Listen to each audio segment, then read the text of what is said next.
समन्ता चक्रवालेषु अत्रा गच्छन्तु देवता सद्धम्मं मुनि राजस्य सुनन्तु सग्ग मुक्खदं ධම්මස්සවන කාලෝ අයං බදන්තා ධම්මස්සවන කාලෝ අයං බදන්තා ධම්මස්සවන කාලෝ අයං බදන්තා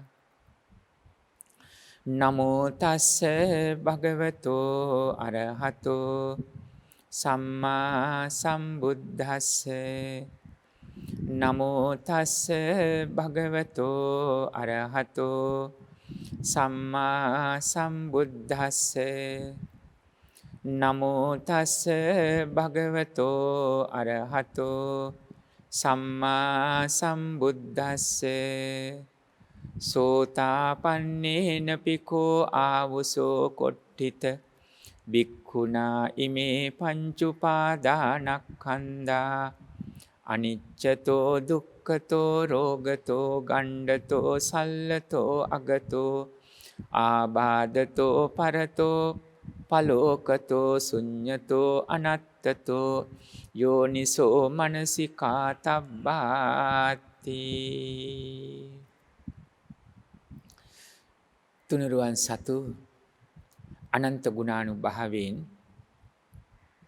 පින්වත්නි ඔබ සියලු දෙනාම නිදුක් වේවා නිරෝගී වේවා සුවපත් වේවා සියලු කායික මානසික සුවයන් නොඅඩුව ලැබ ධර්මානුධර්ම පිළිවෙත් මගෙහි හැම සොම්නස් උපදවාගෙන ලෞකික ලෝකෝත්තර ඵල සමාධි ප්‍රඥාද උපදවාගෙන දුක්ඛ සමුදය නිරෝධ මාර්ග නම් වූ ඒ උතුම් චතුරාර්ය සත්‍ය ධර්ම අවබෝධයෙන් අමා නිවන් පිණසම මේ දේශනාව සිදු කරන අපටත් ශ්‍රවණය කරන ශ්‍රාවක ශ්‍රාවිකා ඔබටත් යම් වූද උපකාරක ධර්ම පෙළක්ම වේවායි පළමු කොට ඊ타මත් කරුණාවෙන් අදිෂ්ඨාන කරනවා ප්‍රාර්ථනා කරනවා. ඥානාර්ථ සදහන් දෙසුම් පෙළෙහි අද දවසේ දේශනාව සඳහා අප විසින් ආශ්‍රය කරනු ලබන්නේ පසුගිය දේශනාව වූ සංයුත්ත නිකාය කන්ද සංයුත්තේහි ධම්මකතික වර්ගයේ සීල සූත්‍රයේ ආශ්‍රය කොටගෙන කළ දේශනාවෙහි ඉතිරි කොටසේවත් අවසන් කොටස දේශනා කරන්නයි සාකච්ඡා කරන්නයි. සාකච්ඡා කරනවා කියන වචනයෙන් අප දේශනා කළත් ඔබේ හිතට ආරාධනා කරනවා තමා තුළින්ම ධර්ම මනසිකාරයක් මෙනෙහි කරලා ධර්මයට මුහු කළ විතක්ක ਵਿਚාර ඔස්සේ ඔබේ සිත උද්දීපනය කරගන්න. ලෝභ දෝෂ මෝහ බැහැර වෙන තැනකට සිත සිහිය පිහිටුවනවා කියන තැනින් විග්‍රහයකට ගන්න පුළුවන්කමක් තිබෙන්න ඕනේ. පසුගිය දේශනාවේ පැහැදිලි කළා සරුත් තෙරණුවනුත් මහා කොට්ටිත තෙරණුවනුත් බර්ණෙස සමීපයේ ඉසිපතන මිගදායේ වාසය කරන දවසක සවස් කාලයේ මහා කොට්ටිත තෙරණුවන් වහන්සේ සරුත් මහ රහතුන් වහන්සේ වෙතට පැමිණිලා සිල්වත් මහණෝ විසින් කවර දහම් නුවණින් මෙනෙහි කරන්න ඕනද කියලා ප්‍රශ්න කළා. අපි පෙර දේශනාවේ පැහැදිලි කළා මහණෝ කියන නැත්නම් භික්ෂූන් කියන වචනය මෙහි පාවිච්චි කළත් නිවන් මඟ අරමුණු කරන මාර්ගඵල අවබෝධයට සිත සිහිය පිහිටුවරන භික්ඛුවක් හෝ වේවා භික්ඛුණියක් හෝ වේවා උපාසක හෝ වේවා උපාසිකාවක් හෝ වේවා මෙන්න මේ දහම් පෙළ ඔස්සේ සිත සිහිය පිහිටුවිය යුතුයි කියන කරුණ අප විසින් සිහිපත් කරගත යුතුයි කියන අදහස. ඒ අනුව යෝනිසෝ මනසිකාරය කරන්න ඕනේ සිහිය පිහිටවන්න ඕනේ ස්කන්ධ පංචකය කෙරෙහි.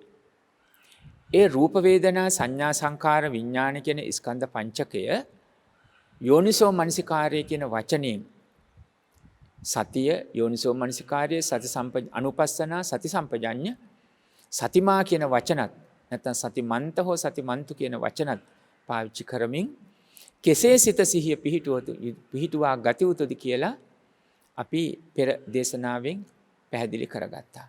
ඒ වගේම සීලය රකින්න කෙනෙක් අන්ධබාල පුතුජන ස්වභාවයෙන් ඉදිරියට ගිහිල්ලා කල්යාණ පෝතුජන ස්වභාවය තුල රැකිමින් ඒ දේ කටයුතු කරන්නේ කොහොමද කියන අදහසත් පැහැදිලි කරගත්තා. අද මේ දේශනාවෙන් සරුවත් මහරහතුන් වහන්සේ මහා කොට්ටිත තෙරණුවන්ට දේශනා කරනවා සිල්වතුන් විසින් මෙන්න මේ විදියට නුවණින් දහම් සිහිපත් කරන්න ඕනේ. ඒ තමයි මේ ස්කන්ධ පංචකය අනිච්චතෝ දුක්ඛතෝ රෝගතෝ ගණ්ඩතෝ සල්ලතෝ අගතෝ ආබාධතෝ පරතෝ පලෝකතෝ ශුඤ්ඤතෝ අනත්තතෝ ආදී වශයෙන් සිහිපත් කරන්න. ඒ සඳහන් කළේ කෙටින් සඳහන් කළොත් අනිච්චතෝ අනිත්‍යයි. දුක්ඛතෝ දුකයි. රෝගතෝ රෝගයක්. ගණ්ඩතෝ ගඩුවක්. සල්ලතෝ හුලක්. අගතෝ පීඩාවක්. පිළීම් වශයෙන් ආබාධතෝ ආබාධයක්. පරතෝ අන් අයට අයිති දෙයක්. පලෝකතෝ වෙනසීම් වශයෙන් සිදුවන දෙයක්. ශුඤ්ඤතෝ මම මගේ කරගන්න කර්ම සකස් කරගන්න මේ කිසිවක් මෙහි නැහැ. අනත්තතෝ මා කෙරේ පවතින්නේ මේ ආදී වශයෙන්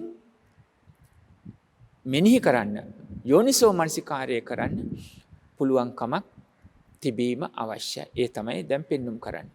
පින්වත්නි, එතකොට අද දේශනාවෙන් අපි උත්සාහ කරන්නේ රූප වේදනා සංඥා සංකාර කියන රූප වේදනා සංඥා සංකාර විඥාන කියන ස්කන්ධ පංචකය දැන් මේ සඳහන් කළ අනිච්චතෝ දුක්ඛතෝ රෝගතෝ ගණ්ඩතෝ සල්ලතෝ ආදී වශයෙන් කොහොමද මේ මෙනෙහි කරන්නේ කියන අදහස පෙන්눔 කරන්නේ.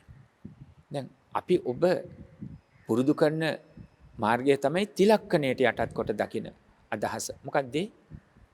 ඔබ බොහෝ විටක පාවිච්චි කරන ත්‍රිලක්ෂණ කියලා පාලි වචනේම අපි ගත්ත ත්‍රිලක්ෂණ කියන වචනයම අනිච්ච දුක්ඛ අනාත්ත නම් වූ ත්‍රිලක්ෂණ ධර්මයට යටත් කොට මේ ස්කන්ධ පංචකය දකින්න. ඒක තමයි අපි පුරුදු කරේ. පේන පින්ඩූපම සූත්‍ර දේශනාවේ සඳහන් කරන පින්වත්නි තවත් ආකාරයකින් සරල ලෙස දකින්න. පේන පින්ඩූපමං රූපං වේදනා බුබ්බුලූපමා මරීචිකූපමා සංඥා සංඛාරා කදලූපමා මායුපමංච විඥාන දීපිතා දිච්ඡ බන්දුනා. මහා කරුණික තථාගත බුදුරජාණන් වහන්සේ මේ ලෙසින් අපට දේශනා කළා. කුමක්ද? රූපය පෙන පිඬුවකි. පේන පිඬූපමං රූපං. වේදනා බුබ්බුලූපමා විඳීම් සැප දුක් මධ්‍යස්ත දිය බුබුලකි. මරීචිකූපමා සංඥා සංඥාව මිරිඟුවකි. සංඛාරා කදලූපමා අර්ථ රහිත දෙයක් සංඥා අනවබෝධයෙන් අපි ඇති කරගන්නා වූ සලකුණු සංඥා ශූන්‍ය අනර්ථයි. අර්ථයක් නැහැ ඒවා. හරියට අරටුවක් නැති කෙසෙල් කඳක් වගේ. මායුපමංච විඥාන. විඥානයේ මායාව. කොපමණනම් රවට්ටල තියෙනවද? අරමුණු හදලා සංස්කාර බවට පත් කරලා වැරදි හැටියට අනුබෝධය නිසා වැරදි හැටියට තේරුම් අරගෙන අසර රූප කණ්ඨ ශබ්ද මම මගේ කරගෙන ලෝභයෙන් බැඳිලා දේශයෙන් ගැටිලා මුලාවෙන් දැලක් වගේ මාර්ගයේ වසාගෙන මොනතරම් විපත්ති කරගත්ත කවුද මේක කරේ? අභාවිත විඥානි. මායාකාරී ලෝකයකට ආවා. හට විඥාකරුවෙක් නැති දෙයක් ඇති කළ පෙන්නනෝ වගේ නිත්‍ය සුඛ ආත්ම නැති තැන නිත්‍යයි සුඛයි ආත්මයි කියලා අපිව ඒ මගට ඇදලා දැම්මා. ලෝභයෙන් බැඳුවා, දේශයෙන් ඝට්ටණය කළා, මෝහයෙන් මුලාවට ඇදලා දැම්මා. සසරට බැඳුණා කෙලෙස් වලින්. දුකටපත් වෙලා හඬ හඬා වැළපෙමින් සසර ගමනේ අප්‍රමාණ සතර පායම වැඩිපුර ඉපදිලා දුක් විඳගෙන යන ගමන. පින්වත්නි, ඒ පේන පින්ඩූපම සූත්‍රයෙන් ඒ කොටස එහි සඳහන් කළ අවසානයේ තැනක් කිව්වා හිස් මේ වචනේ පාවිච්චි කරනවා සිංහල භාෂාවට අපිට ඇහෙනකොට ටිකක් සැර වගේ ඇහෙනවා. නමුත් මේ තේරුම ගත්තොත් සංසුන්ව ගන්න ඕනේ තුච්චයි. හිස් අර්ථ ශූන්‍යයි. මම මගේ කියලා කරගන්න යමක් මෙතන නැහැ. හිස් බොළඳ ඕලාරික මේ ආදී වශයෙන්ම මේ ස්කන්ධ පංචකයේම නුවණින් මෙනෙහි කරන්න එහි පෙන්눔 කළා. පින්වත්නි, දැන් මනා වූ සීලයට පැමිණිලා සම්මා ප්‍රඥාව ඇසුරු කරගෙන මෙන්න මේ දහම් යෝනිසෝ මනසිකාර්යය කරන්න. ඒ තමයි දැන් මේ සීල සූත්‍රයෙන් භාග්‍යවතුන් වහන්සේගේ දේශනාවට අනුව සරියුත් මහ රහතුන් වහන්සේ මහා කොට්ටිත තෙරණුවන්ට දේශනා කරන්නේ. එය ඔබේ ප්‍රශ්නය වෙන්න පුළුවන්. අපි දැන් මනාකොට සීලය රැකගෙන අවබෝධයෙන් යුක්තව අපි කුමක්ද කරන්න ඕනේ? දැන් සමාධියේ පවත්වාගෙන ප්‍රඥාව වඩන්න ඕන කියලා කියනවා. ඒක තවදුරටත් විග්‍රහ කරන්න. කුමක්ද කරන්න ඕනේ කියලා කියන්නේ. අන්න එවැනි ප්‍රශ්නයකට තමයි බොහෝ විටක කල්යාණ පෝතුජන ස්වභාවයෙන් ඉන්න ඇත්තෝ මේ දැන් සිත සිහිය යොමු කරන අවස්ථාව. ඒතර භාග්‍යවතුන් වහන්සේගේ දේශනාව සරියුත් මහරහතුන් වහන්සේ මහා කොට්ටිත තෙරණුවන්ට දේශනා කරනවා මේ ස්කන්ධ පංචකය. මේ විදිහට සිහිපත් කරන සෝතාපන්න වෙන්න ඉස්සෙල්ලත් ඒක කරන්න ඕනේ. සෝතාපන්න වුණාට පස්සෙත් කරන්න ඕනේ ඒකයි. ඊට පස්සේ සකදාගාමී වුණාට පස්සෙත් කරන්න ඕනේ. අනාගාමී වුණාට පස්සෙත් කරන්න ඕනේ. අරහත්ත්වයටපත් වුණාට පස්සේ දැන් සියලු කෙලෙසුන් ප්‍රහාණය කළාට පස්සේ කල යුතු යමක් නේ. නාපරං ඉත්තත්තායාති. කතං කරණීයං නාපරං ඉත්තත්තායාති. කල යුතු සියල්ල සිද්ධ කළ ඉවරයි. ඥානය පහළ වෙනවා. මම බ්‍රහ්මචර්යාවේ හැසිරිය යුතු ඒ දේ හැසිරලා තියෙනවා. විමුක්තස්මින් විමුක්තമിതി ඥානං හෝති. මම මිදුණා කියලා ඥානය පහළ වෙනවා. විමුක්තස්මින් විමුක්තമിതി ඥානං හෝති. බ්‍රහ්මචර්යය හැසිරුණා. කල යුතු දේ සියල්ල සිද්ධ කළා. නැවත කල යුතු දෙයක් නැහැ කියලා දැනෙන්න පටන් ගන්නවා. පින්වත්නි එනමුත් උන්වහන්සේලා ක්‍රියාසිත පමණයි පහළ වෙන්නේ. විපාකසිත පහළ වෙන්නේ කියන කර්මශය නිසා. කර්ම සකස් වෙන්නේ කුසල හෝ අකුසල හෝ කිසිවක් සකස් වෙන්නේ ක්‍රියාසිත පමණයි. ඒවයි විපාක නැහැ. නමුත් රහතුන් වහන්සේ විසින් කීනාශ්‍රවයන් වහන්සේ, විහිනාශ්‍රවයාණන් වහන්සේ හෝ වහන්සේලා විසිනුත් මේ ස්කන්ධ පංචකේ මේ විදියටම මෙනෙහි කළ යුතු වෙනවා. එතකොට අපි රූපස්කන්ධය බලමු. රූප වේදනා සංඥා සංකාර විඥාන කියන ස්කන්ධ පංචකයේහි රූපය අපි මෙනෙහි කළ බලමු. කොහොමද මෙහි දේශනා කළේ? පළවෙනි කරුණ අනිච්චතෝ. රූපය අනිත්‍යයි. දැන් ඔබ අහලා තියෙනවා. මේක ඔබට අපට සරල වශයෙන් ගත්තොත් අලුත් දෙයක් නෙමෙයි. ඒ වගේම අනිත් පැත්තෙනුත් ඇහිලා තියෙනවා. ඒ කුමක්ද? අනිච්චයි අනිච්චයි කියමින් ඔය මොකද්ද කරන්නේ? ඔබයි කියන කරන දේවල් අනුව දැනෙනවා ඔබේ හිත සිතුවිලි චිත්තචෛතසික මොන වගේද කියලා. මොකද හිතලනේ කියන්න කරන්න වෙන්නේ. චේතනාවනේ මුල් වෙන්නේ. චිත්තේන නීයති ලෝකෝ චිත්තේන පරිකස්සතිනේ. මේ සත්ත්ව සංස්කාර ලෝකී ස්කන්ධ පංචක ලෝකය මෙහෙවන්නේ අරගෙන යන්නේ ක්‍රියාත්මක වෙන්නේ සිත විසින්. එතකොට ඔය කියන කරන දේවල් එක ඔබේ සිත සිතුවිලි නැත්තම් ඔබේ මානසික හැසිරීම චිත්තාභ්‍යාස නැත්තම් චිත්තාභ්‍යන්තරය අභ්‍යන්තරයේ චිත්ත ක්‍රියාවලිය මනෝමය ස්වභාවය කුමක්ද කියලා දැන් තේරුම් ගන්න පුළුවන්. හැබැයි ඔබ අනිච්ච කියන වචනේ නිතර පාවිච්චි කරනවා. අන් අයටත් කියනවා. මේ රූපය අනිච්චයි. ඒ වගේම හඬ ආග්‍රහණේ රසය ස්පර්ශය සිතුවිලි අනිත්‍යයි කියලා. ඔබ තමාගෙන් කියා ගන්නවා වගේම අනිත්‍යයටත් කියනවා. ඒ වගේම ඔබ අප දැකලා තියෙනවා. තමාගේම ජීවිතය තුළින් ලෙඩවීම, මහලු වීම, දි รา ගෙන යාම දැක ගන්නවා. අන්නයගේ ජීවිත තුළිනුත් දකින්න පුළුවන්. එතකොට අන්නයගේ ජීවිත තුළින් එතන එකක් වැඩිපුර දකින්න. දැන් තමාගේ ජීවිතේ ලෙඩවීම, දි รา ගෙන යාම දකින්න දැන් මේ ජීවත් වෙන අයට. හැබැයි මරණය දකින්නවා කියන තැන මේ විදිහට දකින්න බෑනේ තමන්ගේම ජීවිතේ. එතකොට යා මිය දිලානේ. හැබැයි ධර්මමනසිකාරයෙන් තමන්ගේ මරණය දැක ගන්න පුළුවන් ස්වභාවය. පියවියස් දෙකෙන් දකින්නවා කියන තැන දකින්න බෑ කියන එක මම මේ සඳහන් කළා. හැබැයි පියවියස් දෙකෙන් සිහිපත් කළා යෝනිසෝ මනසිකාරය කරන්න පුළුවන් අනුන්ගේ මරණය. අනේ එවනි තැනකවත් අනිච්ච කියන වචනයත් එක්ක ඒවම්පිකෝ කායෝ ඒවන් භාවී ඒවන් ධම්මෝ ඒතං අනතීතෝති. මේ ස්වභාවයට මමත්පත් වෙනවා. මේ තමයි ලෝක ස්වභාවය. ඒතං අනතීතෝති. මේක වළක්වල යන්න බෑ. මේක ඉක්මවා යන්න බෑ. මේකට මමත් උරුමයි. එහෙම හිතලා තියෙනවද? එහෙම හිතිලා තියෙනවද? එහෙම හිතුවත් හිතුණත් අවබෝධයට පැමිණිලා තියෙනවද? අවබෝධයට පැමුණුනම් උපාදානයේ නොවි රූප, ශබ්ද, ගන්ධ, රස, ස්පර්ශ ධර්ම පරිහරණය වෙන්න ඕනේ. උපාදානයේ නොවි කිවි මගේ මම වෙමි මගේ ආත්මය කියලා මගේ වසඟේ මුළුමනින්ම පවතිනවා කියලා හිතින් ගැනීමකින් තොරව. ලෝභ දෝෂ මෝහ ආදී කෙලෙසුන් සකස් වීමකින් තොරව. තවම මුළුමනින්ම කෙලෙස් බැහැර නොකළ බව හැබෑව. යම් වූද අනුක්‍රමයෙන් ඒ අරමුණේ. අනුක්‍රමයෙන් ඒ අරමුණෙහි ලෝභ දෝෂ මෝහ බැහැර වෙන ස්වභාවයට සිත සිහිය පිහිටවන්න පුළුවන්කම තිබෙනවා. ඒ දේ සිද්ධ වෙලා තියෙනවා. ඒ නිසා මූලික අවස්ථාවේ අපි අනුක්‍රමයෙන් පටන් ගන්නවා. අනුපුබ්බ සික්ඛා, අනුපුබ්බ කිරියා, අනුපුබ්බ පටිපදා. නැත්නම් පටන් ගත්ත තැනම ධර්මයට එකතු වෙච්ච තැනම අනිච්චයි කියලා කියව පමණින්ම සියල්ල ප්‍රහාණය වුණාද කියලා අහන්න පුළුවන්. ඔව් අනුක්‍රමයෙන් ගමන් කරනවා. දැන් මා මේ පෙන්눔 කරන්නේ කාලයක් තිස්සේ අපි අනිච්චයි කියමින් දේශනා කරනවා, ශ්‍රවණය කරනවා, අපි ඒ තුල සාකච්ඡා කරනවා. නමුත් තාමත් ප්‍රබල ලෙසම උපාදානය සිද්ධ වෙනවද? යම් විටක පුද්ගලයන්ට නොවෙන්න පුළුවන් මම මගේ කියලා ඉතින් ගන්නෙ. වස්තුන්ටත් නොවෙන්න පුළුවන්. නමුත් සියුම් ලෙස කෙලෙස් සමගින් වෙනවද? Tamanට වඩා වැඩි දෙයක් වෙනත් කෙනෙකුට ලබනකොට සියුම් ඊර්ෂ්‍යාවක් ඇති වෙනවද? තමා මුල් කරගත හැඟීමක් ඇති වෙනවද?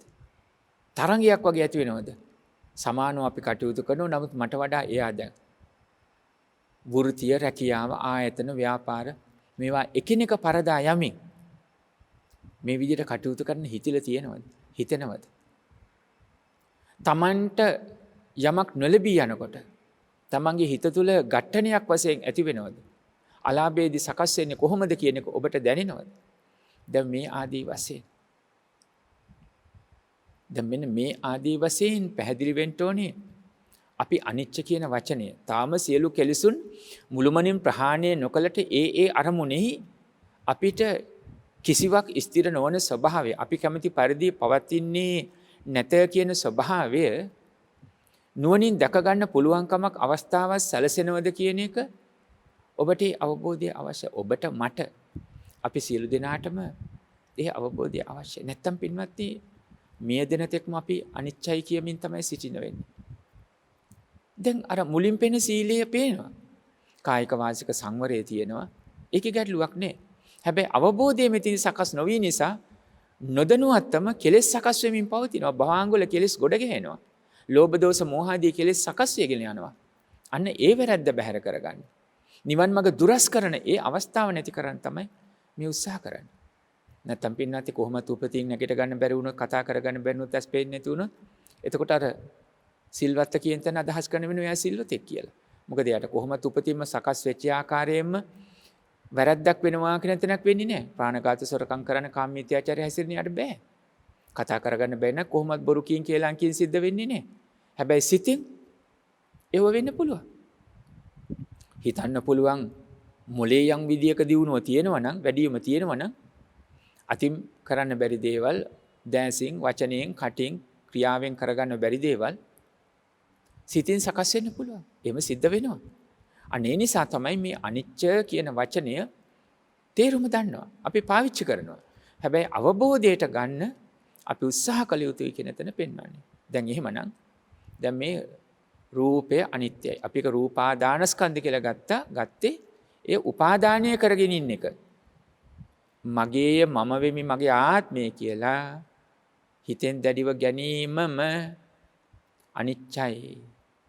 මම කැමති පරිදි පවතින්නේ නැහැ. ඒක නිත්‍ය වශයෙන් සුඛ වශයෙන් ආත්ම වශයෙන් පවතින්නේ නැහැ. මේ ආදී වශයෙන් මෙනෙහි කරන්න. මෙනෙහි කිරීමෙන් අවබෝධයට එන්න පුළුවන්කම තිබෙන්න ඕනේ. එය සාමාන්‍ය වශයෙන් පෙනෙන තැනින් ව්‍යාධිය කියන තැනින්, ලෙඩවීම කියන තැනින්, මහලු වීම කියන තැනින් ව්‍යාධි ජරා කියන නැත්නම් ජරා ව්‍යාධි මේ කියන දෙකෙන් තමා තුළින්ම ඉස්සෙල්ලා ප්‍රථමයෙන් සිවුම දකින්න. දැන් අද උපන් දරුවෙකුගෙන් උනත් ළමා වයසේ පසු වෙන දරුවෙකුගෙන් උනත් තරුණ වයසට පසු වෙන තරුණ වයසේ පසු වෙන දරුවෙකුගෙන් උනත් දැන් අපිට හුරු පුරුදු දේශගුණ සංස්කෘතිය අනුව කලු කෙස් පවතින්නේ බොහොම සෞම්‍යයි. හැම රැලි වැටිලා නැහැ. හරියට වාත්තු කරා වගේ කියලා ශරීර වර්ණය දකින්න පුළුවන්. එහි ඇතිවන අනිච්ච ස්වභාවය, අනිච්චතෝ කියන ස්වභාවය, යද නිච්ඡං කියන එක, ඒ ස්වභාවය. සබ්බේ සංඛාරා අනිච්ඡාති කියන එක. අපි ඒ අරමුණකින් අපිට අවබෝධ කරගන්න පුළුවනිද? කොහොමද? හේතුන් ප්‍රත්‍ය කරගෙන සකස් වෙන යම් ඵලයක් විපාකයක් වේද? හේතුන්ගේ විසිර යාමෙන් මේ ඵලයේ විපාකයේ නැති වෙලා යනවා. සදහම් පෙළ මතකයිනේ පින්වත්නි. හේතුන් පටිච්ච සම්භූතං හේතු බංගා නිරුච්ඡති. කුමක්ද? හේතුන් පටිච්ච සම්භූතං හේතු බංගා නිරුච්ඡති. හේතුන් ප්‍රත්‍ය කරගෙන යම් ඵලයක් විපාකයක් වේද? ඒ හේතුන්ගේම විසිර යාමෙන් ඵලයේ විපාකයේ නැති වෙලා යනවා. දැන් අපි දකිනවා තමන්ගේම කේසා, ලෝමා, නඛා, දන්තා, තචෝ, කෙස්, ශාරීරික ලෝම, නිය, දත්, සම ආදී වශයෙන්. දැන් මේ හේතුන් ප්‍රත්‍ය කරගෙන සකස් වුණේ හේතුන්ගේ විසිර යාමෙන් නැතිව යනවා.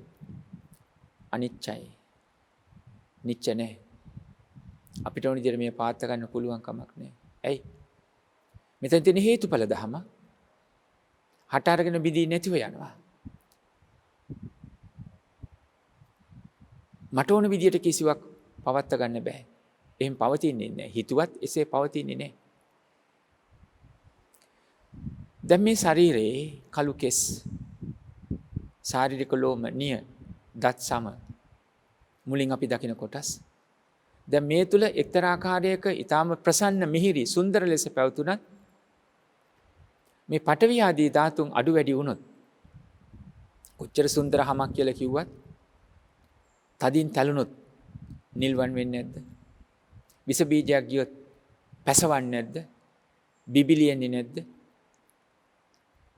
තද සීතලට හෝ උෂ්ණයට, ගින්දරකට, රස්නයකට හසු වුණොත් තැලි නිල්වන් වී බිබිලි එම සිද්ධ වෙන්නේ නැද්ද?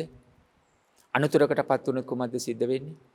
වාපිස්සෙම් කිපුණොත් ඉදිමීම, නිල්වීම, බිබිලි හට ගැනීම, කැසීම් ඇතිවීම, වර්ණය වෙනස් වීම සිද්ධ වෙන්නේ නැද්ද? අනිච්චතා ධම. හේතුන් ප්‍රත්‍ය කරගෙන සකස් වෙන හැම ඵල විපාක හේතුන්ගේ විසිර යාමෙන් නැතු යනවා. අනිච්චතා ධම. දැන්ට වාතු කලා වගේ පවතිනෝ සම. ඊටාම නිරෝගී පෝෂ්‍ය ලෙස වැඩිච්ච කේස. ඊළඟට සක්ගෙඩියක පාට තිබෙන සුදුවන් දත් දෙපලා එකම ආකාරයකට පිහිටලා තියෙනවා.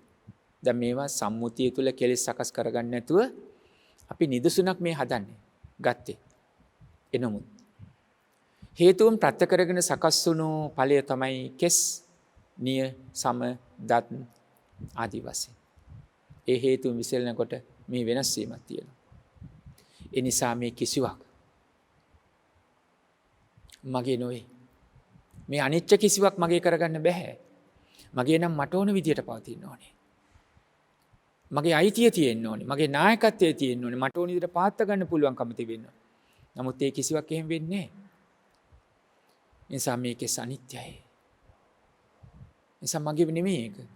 මේ තුල මානය, අස්මිමානය ඇති කරගatiya යුතු නෑ මට ඕන විදියට පාත්ත ගන්න පුළුවනි කියලා. නිසා මගේ වසඟේ මා කැමති පරිදි පාත්ත ගන්නත් බෑ. ධර්මයේ අර හුරු පුරුදු කර්මස්ථාන වචන පෙළමයි. නේතං මම නේසෝ හමස්මි නමේසෝ අත්තා. මගේ නොවේ, මම නොෙමි, මගේ ආත්මය නොවේ කියන ඒ කමඨහනක්සේ කර්මස්ථානයක් මඟ පෙන්වීමක්සේ පෙන්වා දෙන ඒ ධර්ම කොටහසෙමයි එතනින් අපි දකින්නේ අනිච්ච ස්වභාවය. දැන් මෙහෙම දේශනා කරනකොට යම් කෙනෙකුට හිතෙනවද? හෝ අර කල්යාණ පෝතුජන ස්වභාවයේ සිට දියුණු කරන ධර්මයේ තමා තුළ පෝෂණය කරන නොවන කෙනෙක් තරමක් අහගෙන ඉඳලා ওই විදිහට හිතුවොත් අපිට නිරෝගී වෙන්නත් බැරි වෙයි, ප්‍රසන්න වෙන්නත් බැරි වෙයි. අඳුරෙන් තමයි ඉන්න වෙන්නේ. කිසිම දියුණුවක් ඇති වෙන එකක් නෑ. මේ අඳුරු කතාවක්ද මේ කියන්නේ කියලා හිතෙන්න පුළුවන්. නැහැ. අඳුරු නෙමෙයි ආලෝකයේ කතාවක් පෙන්වම් කරන්නේ. ඒ නිසා ඇස අන්ධ කරන කතාවක් නෙමෙයි, නුවණ අන්ධ කරන කතාවක් නෙමෙයි, නුවණ ආලෝකමත් එළිය කරන, හිතන්න පුරුදු කරන, දහම් ඇස පහල කරන කතාවක් මේ පෙන්눔 කරන්නේ. යතහභූතම් පජානාති කියන තැන ධර්මයේ සම්මප්‍රඥා ඇති කරගන්න, අරමුණු තත්ත්ව ආකාරයෙන් දැක ගන්න කියන තැන ඒ අදහස මේ පෙන්눔 කරන්නේ. ඒ තමයි මේ කේසා ලෝමා නඛා දන්ත ආදී වශයෙන් හේතුන් ප්‍රත්‍ය කරගෙන සකස් වෙන හේතුන්ගේ විස්තර යාමෙන් නැති වෙලා යන අනිත්‍යයි. එහෙමනම් සම්මුතිය තුල, පැවැත්ම තුල අවබෝධයෙන් යුක්තව හික්මීමක් ඇති කරගන්න. ඒ ආගමික හික්මීම වෙන්න පුළුවන්, සමාජික හික්මීම වෙන්න පුළුවන්. දැන් ආගමික වශයෙන් ගත්තොත්, බෞද්ධ දර්ශනයට අනුව ගත්තොත්, ගිහි පින්නතුන්ට පෙන්ලා දෙනවා පංචශීලය. පරපණ නැසීමෙන් වැළකීම, සොරකම් කිරීම වැළකීම, කාමයේ වර්ධව හැසිරීම වැළකීම ආදී වශයෙන්. සමාජික ශික්ෂණය යන්යන් ගෙවල් වල, ආයතන වල, එතන ඒ සමාජය තුල, පෞල් සමාජය තුල, ආයතන සමාජය තුල, පිරිස් සමාජය තුල පව් නෙමෙයි. නමුත් එතෙන්ට ගැළපෙන ආකාරයෙන් හදාගත්ත ස්වභාවයක් තිබෙනවා. මේ විදිහට හැසිරෙන්න ඕනේ, මේ විදිහට කටයුතු කරන්න ඕනේ. දැන් සිරිත් විරිත් වල අම්මා අප්පච්චි ළඟ හැසිරෙන්නේ මෙහෙමයි. දෙමෝපියන්ට වන්දනාව, ඇඳුම පැළඳුම, විහාරයට පැමිණෙන ආකාරයට ඇඳුම පැළඳුම, හිරියොතක්, අවබෝධයෙන් ඇති කරගන්නව ලැජ්ජාබිය, ඔබේ විවිධ උත්සව සිරිත් විරිත්, මගුල් චාරිත්‍ර, අවමංගල චාරිත්‍ර, මේ බොහෝ දේවල් වල පව් නෑ. හැබැයි ඒවා තුළ විනය ශික්ෂණයක් තියෙනවා. එතකොට සියල්ල හට අරගෙන බිඳී නැතුව යනවා නම්, මේ හැබෑ ස්වභාවය මේ නම්, සම්මුතිය තුළ සීලේ පිහිටලා අපි මෙතෙක් විස්තර කළා වගේ ඒ දහම් කොටසෙන් ඔබ කටයුතු කරන්න. හැබැයි පරම සත්‍ය පැහැදිලි ඉන්නේ. මේක අනිත්‍යයි. මේ රූපය කේසා ලෝමා නඛා දන්ත වශයෙන් ගත්තත් ඔබට පේන විදියට කෙස්, නලල, මුහුණ, නාසය, මුඛය, නිකට, ගෙල ආදී වශයෙන්. එතකොට මේ ශරීරය අනිත්‍යයි. තදගතිය, වැగిරෙන බව, උෂ්ණය, වායුව කියන පඨවි ආපෝ තේජෝ වායෝ කියන හතර යම්තා දුරකට සමානව තියෙනකන් අපි නිරෝගී කියන තැනක සිහිය පිහිටවන. ඒවා අඩු වැඩි වෙනකොට දැන් ගිලන් වෙනවා. ප්‍රබල ලෙස, බලවත් ලෙස මේවා උස් පහත් වුණොත් පඨවි ආපෝ තේජෝ වායෝ ධාතුන්, එතකොට අභ්‍යන්තර ඉන්ද්‍රියවල සිත් පවා తాවකාලිකව ප්‍රකෘති තත්ත්වයකට නැත්නම් තිබුණ තත්ත්වයට පත් කරගන්න බැරුව, හොඳටම සුවපත් කරගන්න බැරුව ගිලම්ම වෙලා හැමදාම ඉන්නත් ඉඩ තියෙනවා. නැත්තම් තරමක සුවපත් වුණා කියලා දැනනවා, නැවතත් ඒක අර විදියටමපත් වෙනවා. අඩු වැඩි වෙමින්, උස් පහත් වෙමින් මේ ධාතුන්ගේ විසිරීමක් සිද්ධ වෙනවා. අපි කැමැති පරිදි පාත් ගන්න බෑ. මේක තමයි යථා ස්වභාවය. මේ බව තේරුම් අරගෙන ප්‍රපංච සකස් කරගන්න ඕනේ නෑ. මොනවද ප්‍රපංච කිව්වේ? තණ්හා, මද, මාන, දිට්ඨීන්ගෙන් බැහැරව කටයුතු කළ යුතුයි. එතකොට ඔය දියුණුව බාධා කරනවා කියනව නෙමෙයි, ලෞකික, ලෝකෝත්තර නැත්නම් ලෞකික හා ආධ්‍යාත්මික වශයෙන් ඔබ දියුණුවක් ඇති වෙනවා. මගේ සිතට සහනයක්, සැනසෙල්ලක් තියෙනවා. ප්‍රාණඝාත කරන්නේ නැතුව, අනුන්ට අපහාස කරන්නේ නැතුව, සොරකම් කරන්නේ නැතුව, ඇස කන ආදී ඉන්ද්‍රිය වර්ධව හතුරු කරන්නේ නැතුව, බොරු කියන්නේ නැතුව, කේලංකර කියන්නේ නැතුව, වංචා කරන්නේ නැතුව, කපටිකම් කරන්නේ නැතුව, මත් වතුර, මත්ද්‍රව්‍ය මේ වගේ වැරදි දේවල් තමන් පරිහරණය කරන්නේත්, අනුනුත් ඒවට පොළඹවන්නේත්, ඒ දේවල් සිද්ධ කරන්නේ නැතුව මම ජීවිතයක් පවත්වනවා. හැකි ආකාරයෙන් අන් අයටත් උදව් කරනවා. යමක් අලුතෙන් හිතනවා, අලුතෙන් කරනවා. පස්පව් දස අකුසලෙන් බැහැර වෙලා ඒ දේ කරන්නේ. දැන් ඔබ සතුටින්, ඔබ දියුණුයි. ගැඩලි ගොඩලි සිමෙන්ති වැලි ගඩොල් වලට දියුණුවක් දෙන්නේ නැතුව, ගොඩනැගිලි ප්‍රමාණය, තට්ටු ප්‍රමාණය, යකඩ කැලි වලට දියුණුවක් දෙන්නේ නැතුව, යාන වාහන, රෙදි කැබලි වලට දියුණුවයි කියලාම දෙන්නේ නැතුව, වටිනා ඇඳුම් පැළඳුම් ආදී වශයෙන් ඒව දියුණුව ඇති කරගත්තට වරදක් නැහැ. පදනම පවතින්න ඕනේ මේ ආධ්‍යාත්මික දියුණුවත් එක්ක. නැත්තම් බොහෝ අය අරවලට තමයි දියුණුව කියලා දකින්නේ. හැබැයි ආධ්‍යාත්මික වශයෙන් තණ්හා, මදමාන, දිට්ඨි තියෙන ප්‍රපංච, තරහ, වෛරය, ඊර්ෂ්‍යාව තිබෙනවා. ඒ වගේම සොරකම්, අර වංචා, කපටි දේවල් තියෙනවා. කෙලෙස් වලින් ඇතුළ වැහිලා තිබෙන්නේ. තමාගේ තියෙන නුගුණ, අගුණ වහගෙන අනුන්ගේ පුංචි දේ නමුත් මතු කළ පෙන්නනවා. තමන්ගේ නැති ගුණ ලොකු කළ පෙන්නනවා. අනුන්ගේ තියෙන ලොකු ගුණේ පුංචි කළා පෙන්නනවා නැතක පෙන්වන්නේ නැහැ වහලා දාන්න. ඒ වගේ දේවල් සිද්ධ කරන්නේ නැතුව ධර්මාභෝධයත් එක්ක ආධ්‍යාත්මිකව පෝෂණය වූ කෙනෙක් බවටපත් වෙන්න තමන්ට පුළුවන්කමක් තිබෙන්න ඕනේ. දැන් මේ ධර්ම කතා පෙන්වුම් කරන පින්නත් කවුරුවක් හිතේ නැහැ. කිසිදු කෙනෙක් කර්මුණක නැහැ. පුද්ගලෝ ආරම්භණය වෙලා නැහැ. පුද්ගලෝ ආරම්භණය වුණත් සම්මුතිය අපි හඳුන්නාගත්ත ජීවත් වෙන පුද්ගලයෙක් කියන හැඟීම නෙමෙයි.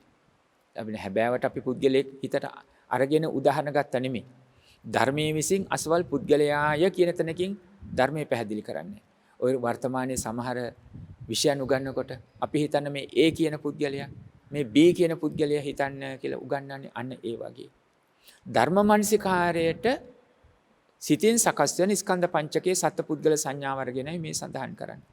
ඒතර රූපස්කන්ධයේ අනිච්ච වශයෙන් දැක්කා. ඒ අනිච්ච වශයෙන් දකිනකොට ලෞකික ලෝකයේ තුල ඔබව අකර්මණ්‍ය වෙන්නේ නැහැ. ඔබට අකර්මණ්‍ය වෙනවා. හැබැයි ඒ කර්මණ්‍ය කියන තැන කුසල කර්ම වල කර්මණ්‍ය වීමක් තිබෙන්නේ.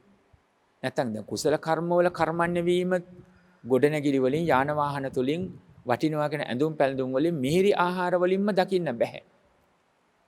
නැත්නම් මේ දියුණුවයි කියන තැන දකින්නේ ඒ බාහිර එවනි වස්තුත් එක්ක. දැන් කෙලස් අකර්මණ්‍ය කරලා කුසල් කර්මණ්‍ය කරනවා මේ අනිච්චතාවය.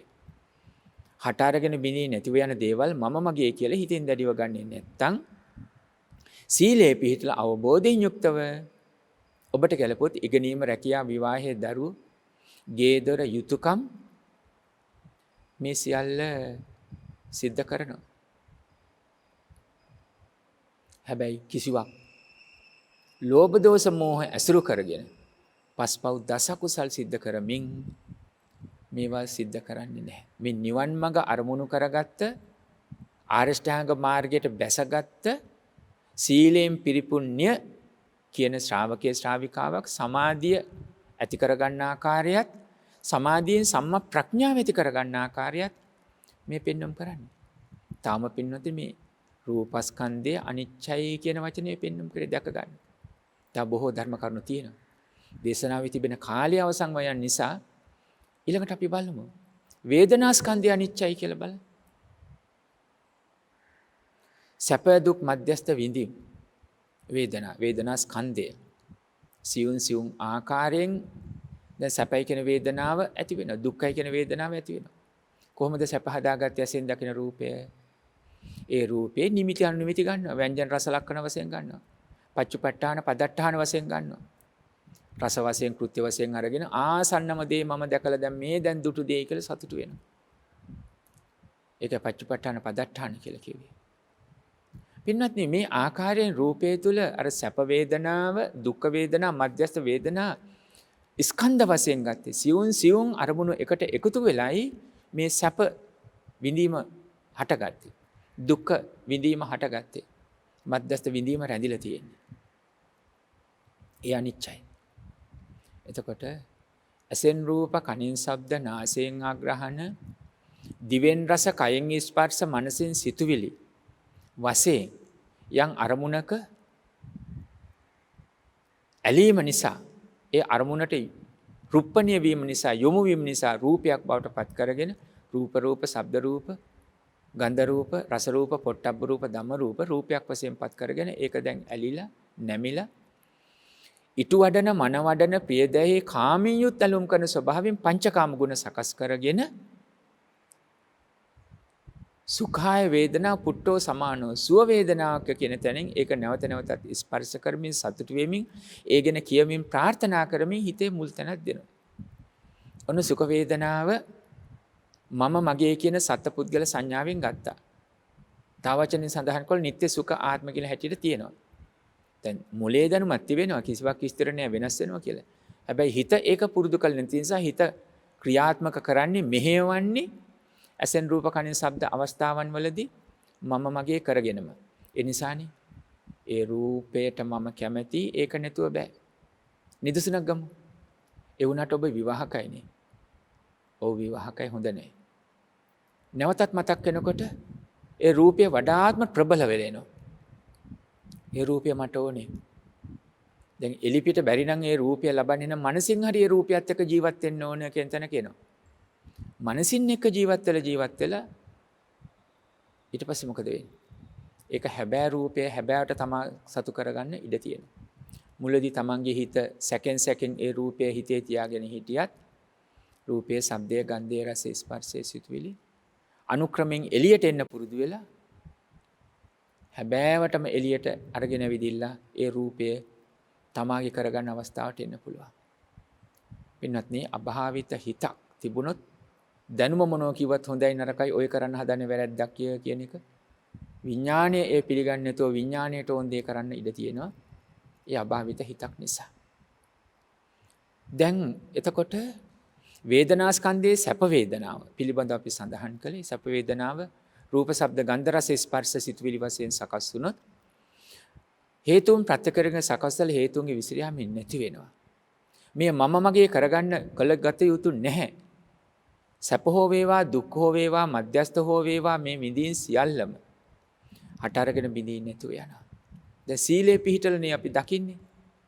අන්න ඒ අනුව සම්මා ප්‍රඥාවෙන් දැකලා සැප වේදනාව තුල මානයක් ඇති කරගන්න නැතුව මම මගේ කියලා ස්ථිරයි කියලා සදාකාලිකයි කියලා හිතෙන් දැඩිව ගැනීමක් ඇති කරගන්නේ නැතිව සුඛ වේදනාව සම්මුතිය තුල පරිහරණය කරනවා.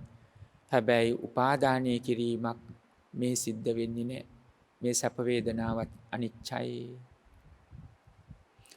මෙතන කුසල සමාපත්තියෙන් දක ගන්නත් පුළුවන්. මෙතන නිරාමිස කුසලයක් බවට නිරාමිස ප්‍රීතියක් ඇති කර නිරාමිස සුඛයක් බවට පත් කර ගන්න පුළුවන්. ඒ දැක්ම තුල පින්වත්නි ඒ සැපය විඳින්නේ නැති සුඛ වේදනාවක් හිතේ දකින්න. ලෝභයෙන් දැඩි ඇලීමෙන් බැඳීමෙන් තොරව ඒ සුඛය ලබනවා.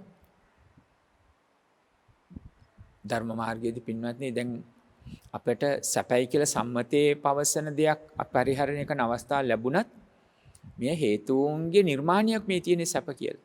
හේතුන් විසිරෙනකොට මේ සැපේ නැවත විසිරලා යනවා. එතකොට ඒක දුක්ඛ වෙන්න පුළුවන්. ඒ බව දැනගෙන සැප පහසුයි. දැන් වාඩි විලින කොට්ටය, පුටුව, මේ ඇඳ ආදී වශයෙන් ඒක පහසුයි. හැබැයි තෘෂ්ණාවෙන් දැඩිව ගන්නෑ මේක මමයි මගේයි. දැන් මම හැමදාම සැපෙන්මයි ඉන්නේ කියලා.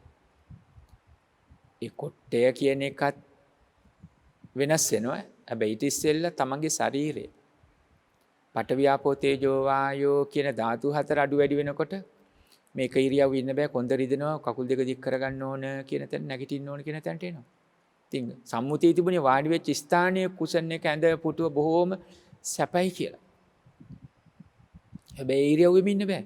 මොකද ඉරියව්ව කියන්නේ තමන්ගේ මේ රූපස්කන්ධය හට අරගෙන බින්දින්න නැතුව යනවා. දැන් වේදනාවෙන් සැප වේදනාවෙන් හිතින් අල්ලගෙන තිබුණේ. අනවබෝධයෙන් නම් ඒකට ඒක දුකකට හැරෙනවා.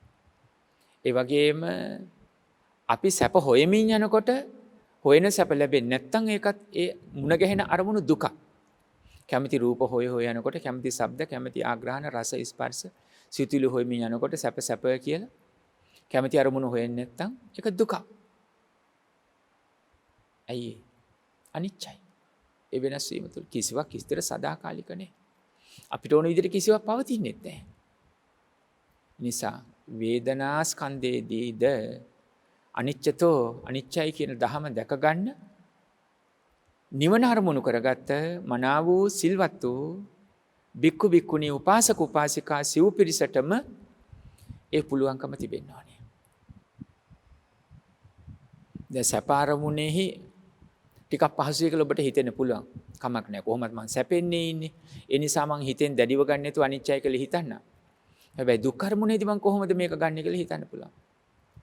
දැන් දරා ගන්න බැරි තරම් විශාල වේදනාවක් එනකොට මේක අනිච්චයි අනිච්චයි කිව්වයි කියලා මගේ දුක නැති වෙලා යයිද? දැන් ওই ප්‍රශ්නේ අහන්න. හට අරගෙන බිඳී නැතිව යනවා කියලා තැනක මෙනෙහි කරන්න පුළුවන්ද? උත්තරය පුළුවනි. වෙන්න ඕනේ දේ වෙනවද? සංසිඳීම වෙනවද? ඒ අවස්ථාවට සිත ප්‍රබල කරන්න ඕනේ. සිත ප්‍රබල කරන්න ඕනේ. පින්වත්නි දැඩි වේදනාවක් දැනෙනවා. දැඩි වේදනාවක් දැනෙනවා. එවැනි වෙලාවකදී පවා හේතුන් ප්‍රත්‍ය කරගෙන සකස් වෙන හැම ඵල විපාක හේතුන්ගේ විසිරියමින් නැතු යනවා. මා සුවපත්ත හිටියේ. පඨවියාපෝ තේජෝ වායෝ කියන ධාතු හතර හැකිතාක් දුරට සමානව තිබුණු නිසා පැවතුණු නිසා මා සුවපත්ත නිරෝගී හිටියේ. දැන් ඒව වෙනස් වෙලා. ඔබේ සාමාන්‍ය ජන සමාජයේ වචනයක් ගමු. වාතමාරුවා. කොන්ද රිදෙනවා. සීතලක් දැඩිව ඇති වෙනවා. හරියට රස්නේ උස්නියක් ඇති වෙලා තිබෙනවා. විවිධ හේතු. ආස්වාස ප්‍රසවාස කරගන්න අමාරුයි මට. මේ ආදී වශයෙන් හිතලා බලන්න. එක එක විටමින් වර්ග අඩුයි. ඒ නිසායි මේ ආබාධ වලට හේතු වෙලා තියෙන්නේ. විවිධ වචන දැන් කියනවා. පින්වත්නි, එhmenan එතන අනිච්චයි. මේ ශරීරය පහසුවෙන් තිබුණු කාලේ මම නිරෝගීව හිටියා. දැන් හට අරගෙන බිඳී නැති වෙන ස්වභාවය, අනිච්ච ස්වභාවයෙන් මම දකිනවා. ඒක දැන් දුක් වේදනාවක් හැටියට මට දැනෙන්නේ. ඒ නිසා මම නැවත නැවත මෙනෙහි කරනවා. ශරීරය මම මගේ කියලා පැවැත්වුවට පරම සත්‍ය වශයෙන් හැබෑ අයිතියක් මේ ශරීරයේ කෙරෙහි මට නැහැ.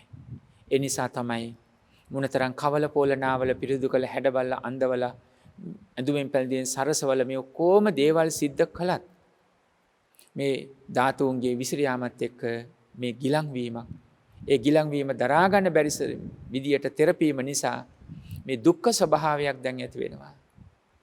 වේදනාව තදින්ම දැනෙනවා. ධර්ම මනසිකාර්යය මෙනෙහි කරනවා. මා මේ දකින්න ඕනේ අමනාපයක් ගැටීමක් හැටියට නොවේ. මේ පඨවි ආදී ධාතුන්ගේ විසිර යාම නිසයි මේ දේ සිද්ධ වෙන්නේ. මා කැමැති පරිදි මට ඕන විදියට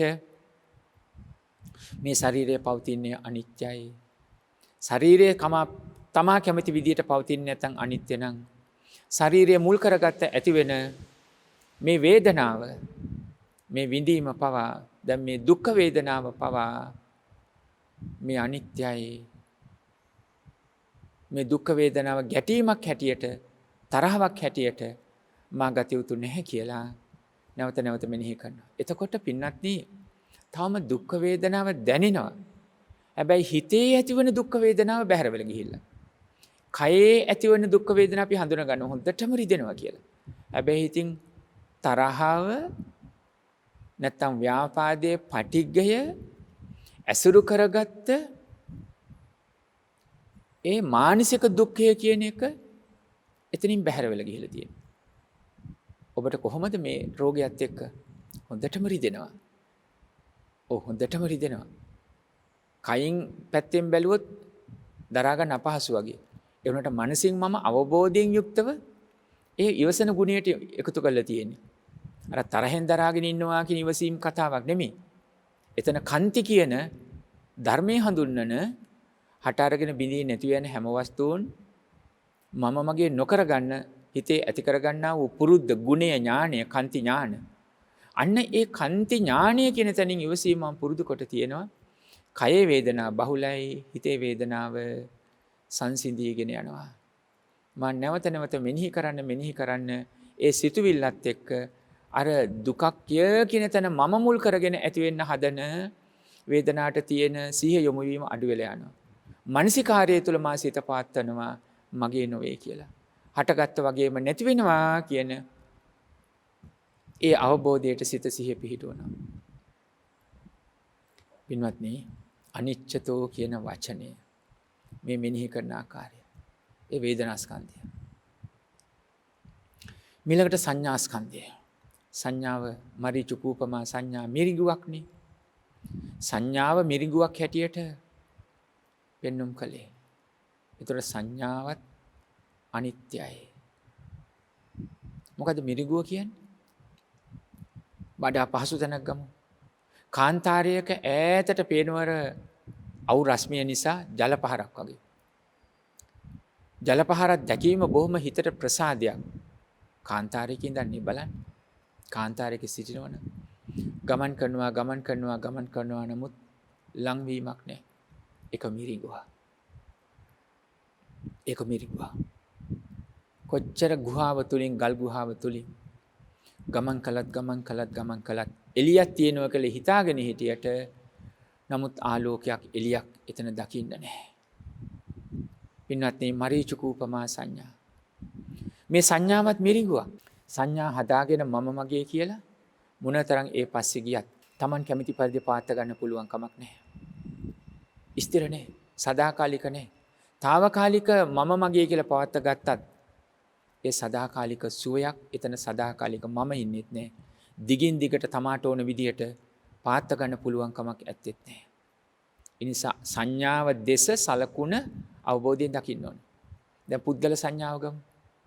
අම්මා තාත්තා දුව පුතා ස්වාමියා බිරිඳ ස්වාමින් වහන්සේ ගේ දොර ධන දාහනේ සියල්ල සංඥා අපි ගන්නවා. ඒ සංඥාවත් හේතුඵල ධමයි පටිච්ච සමුප්පන්නයට යටත්. හට අරගෙන බිඳී නැතිව යනවා සම්මතයේ තුල ඔබේ වචනෙන් ආදරය ලෙංගතුකම කරුණා මෛත්‍රියත් එක්ක සංඥාවරන් කටයුතු කරන. ඒ මගේ අම්මා අපච්චි ඔබ දරුවගේ අම්මා දරුවගේ තාත්තා ආදි වශයෙන් ඒ තමන්ගේ ගෙදර ආදි වශයෙන් ඇඳුම් පැළඳුම්. එහෙත් ඒවා කෙරේ උපාදානය කරගන්නේ. මගේ මම වෙයි මගේ ආත්මය කියලා හිතෙන් දැඩිව ගන්නෙ නෑ සංඥාව තියෙනවා. රවට්ටන හිත රවට්ටගෙන දැන් මොලේ තියෙනවා. මොලේ දැනුමක් හදලා තියෙනවා. මේවා දි รา ගෙන යනවා. ඉරිල යනවා. විවිධාකාරයෙන් වර්ණය වෙනස් වෙනවා. හැමදේම කැඩලා බිඳලා යනවා කියන එක අර මොලෙන් දීපු ඥානය දැනුමක් තියෙනවා. හැබැයි විඥානය තුල අවබෝධයට සමාධිය ඔස්සේ යථාභූත ඥානය පුරුදු නොකරපු නිසා ඒ ඥානයෙන් තියෙන නිසා හිත අර මොලෙන් දෙන දේ පිළි අරගෙන නතර වෙන්න කැමති නැහැ.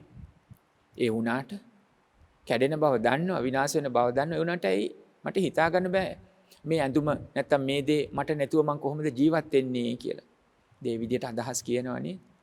මිල මුදල් ගේ දොර ඇඳුම් පැළඳුම් ඉදිරියේ හඬා වැළපිලා. ඇයි මට මෙහෙම වුනේ කියලා. දැන් ඔබට අප මේ මනුසාසනා කරන්නේ ඔබ මහන්සියෙන් හොයාගත්ත දේ විනාශ වෙනකොට ආයක හොඳයි ඒක අනිත්‍යයි ඒක නැති වුණාට කමක් නැහැ කියලා හිතන්නේ කියන දේශනාවක්ම නෙමෙයි මේ සිද්ධ කරන්නේ. අවශ්‍ය පිළියම් කරන්න ඕනේ. රැකවරණයක් දෙන්න ඕනේ. යන් දෙයක් කැඩෙනකොට බිඳෙනකොට සම්මුතිය තුළ ඔබට හිතට දුකක් කනගාටුවක් ඇති වෙනවා.